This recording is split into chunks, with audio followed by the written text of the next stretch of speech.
Secretary General, there's Arctic Sentry, Baltic Sentry, Eastern Sentry, Steadfast Dart, Norway is doing a cold response. Has there ever been so many NATO exercises planned in such a precise period of time as we're seeing right now? Well, thank you for that question, because I'm not sure it is more than, let's say, 10 or 20 years ago, but it clearly shows you that the threat is there. The long-term Russian threat is there.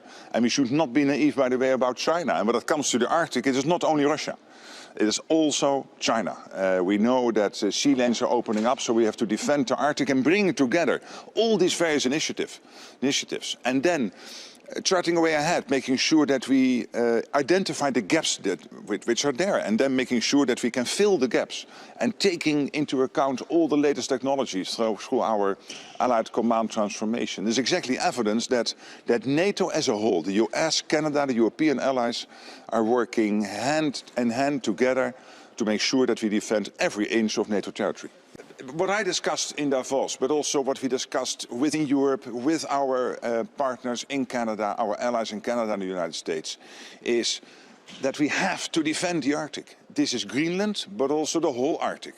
And the good news, I think, yesterday is with the launch of Arctic Sentry that we will now bring together all the assets which we have currently available in the Arctic, getting the whole picture, getting NORAD involved, US NORSCOM involved, EUCOM involved, and all the European allies together to make sure that we defend the Arctic against, as I said, the opening up of sea lanes, Russia increasingly active there, but also China.